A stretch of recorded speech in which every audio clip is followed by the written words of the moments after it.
lovers, this is Katrina Rainsong with the Good Love Project, and this is Ask a Good Lover. So I just got my first letter in for Ask a Good Lover, and I'm really excited to get this project started, so here we go.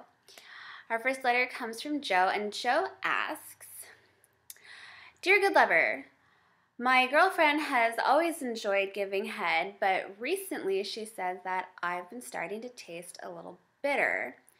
How can I fix this? What changes can I make to make things sweeter and more pleasant for her? Thanks. Okay, so even though this letter was written by a penis-owning man, I'm actually going to give you some tips that anyone can use regardless of what kind of equipment you have. So before I get into this, I just want to remind you that oral sex is not safe sex, and if you're going to be swapping fluids with a play buddy, you want to make sure to have clear communication about your sexual health and testing status. So all that being said, let's get into the juicy part. My top 10 tips for yummy love juice. So tip number 1 should seem really obvious: hygiene. You know, obviously we all want to make sure that we're nice and clean. You don't need to get crazy with intense astringent stuff. Just mild soap and water is fine. And if you have a vagina, no, you don't need to douche. In fact, douching can actually really jack up things down there, mess up your pH, and actually make you taste not good. So please don't douche. Mild soap and water. Going pee before you play and then washing up is a good idea, just to kind of clear the pipes. So hygiene, very important. 2, hydrate.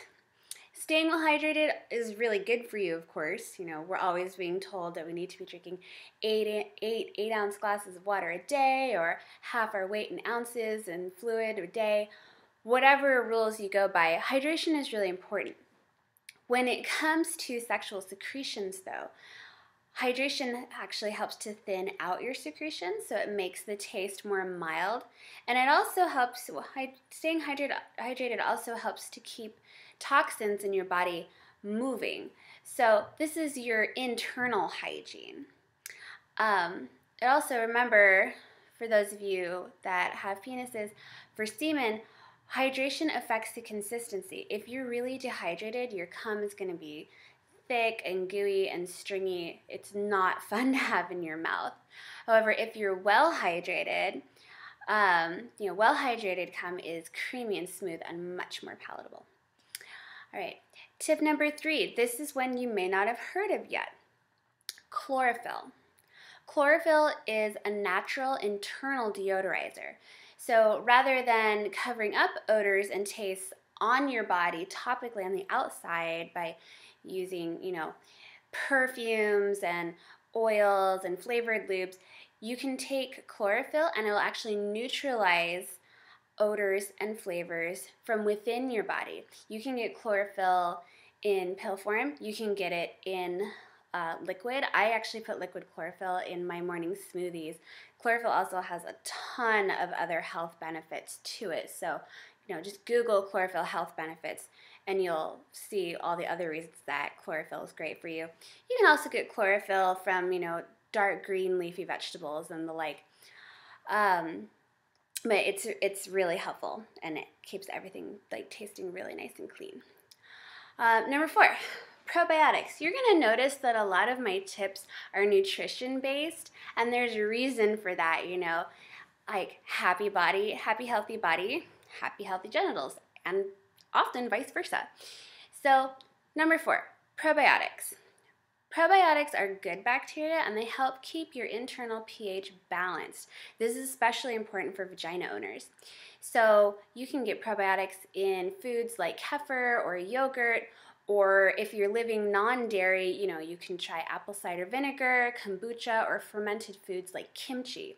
You can also just take probiotic supplements, and you can find those in most grocery stores in the pharmacy section nowadays. Really easy to find. Number 5, cut back on alcohol, cigarettes, and drugs. Seriously, all of these will make your juice bitter and just nasty. This is especially true for hard drugs like cocaine. Cokey cum is disgusting. So, try to cut back if you are living the party life, or skip it altogether if you can. Yeah, they're just, they're not good for you overall, and they're definitely not good for your juice and being tasty. Number 6, other things to avoid. Foods to avoid. Sulfuric foods like garlic and onion. These are things that we notice on our breath. Skip them. Asparagus. You may have noticed that after you eat asparagus, when you pee, it smells kind of weird. You probably don't want to eat asparagus right before you're going to have any oral play. Other veggies, like veggies that are in the cabbage family, like Brussels sprouts, broccoli, and kale, can also make your cum taste bitter. These are really good for you, though. All of these vegetables are really good for you, so don't cut them out entirely. Just maybe skip them on date night or before you go to a play party. Number 7, these are some great foods to get down on. Sweet, juicy fruits that are high in vitamin C seem to really be the thing. Everything else, there's a lot of foods that you can avoid because they make you bitter. Actually, getting down on these foods can help make you sweeter. There's been a lot of writings on pineapple. It kind of seems to be the favorite amongst a lot of sex geeks and porn stars. I know I did my own personal research with it, and I found that it worked great for sweetening things up. Other foods like strawberry, mangoes, kiwi, and cucumber were all fantastic. Cranberry juice helps, again, with pH balance and keeping everything kind of clean and flowing down there, so not a bad thing to try. So, why not just indulge in a fruit salad with your lover before you get it on? Number 8, supplements. There are supplements that you can buy that are marketed to make your cum taste better. I personally have not tried any of these, so I don't have a lot of personal reference for them, but I've read some decent reviews for some of them. Just remember that none of these are regulated or even reviewed by the FDA, so make sure you're reading the labels carefully because you don't know what you're getting. You could be getting something awesome that's food-based, that's going to put all kinds of yummy and fruit enzymes into your body, or you could just be taking a pasty sugar pill. So read the labels and remember that your miles may vary.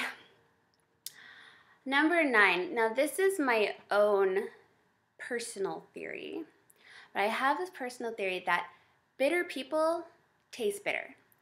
And what I mean by that is that when your partner is stressed, they don't taste as good. And I've spoken with a lot of other friends and colleagues on this, and I'm starting to get some anecdotal evidence that this really is true. When you're stressed, you don't taste as sweet. And I have a few different ideas for why this might be. When you're stressed, you don't take as good a care of yourself. You're more likely to be dehydrated. We talked about that. You're more likely to be binging on crap food. We talked about that. And if you're a smoker or a drinker, often when you are stressed, you're going to smoke and drink more. So when you're stressed, you're often going to be taking in more of the bitter-making substances and less of the sweetening, hydrating, healthy substances. Stress also tends to tax the liver, and so if your liver isn't eliminating toxins, you've got that toxin buildup in your body, you're not going to smell or taste as sweet either. And lastly, number 10, before the foreplay, for foreplay. I've personally found that I'm much sweeter the more aroused I am. So taking the time to warm up your partner, especially your vulva-owning partners. The vagina is naturally self-lubricating, and the lubrication from high arousal, especially around the time of ovulation, is actually higher in glucose. It's naturally sweeter and creamier. So remember to heat it up before you eat it up. The more aroused your body is, the sweeter things are going to be all around. So those are my top 10 tips for yummy love juice. Do you have a tip that you can share with our question asker? Something that's worked for you in the past? Please feel free to share it in the comments below, particularly if it's something that either I missed or maybe if you've tried some of those supplements. I would love to hear more about that because that's not something I've played with. And if you have a question that you'd like to send in, please tap in and you might be the next video for Ask a Good Lover. Send your inquiries to askagoodlover@goodloveproject.com and we'll see you next time. Keep on good lovin'.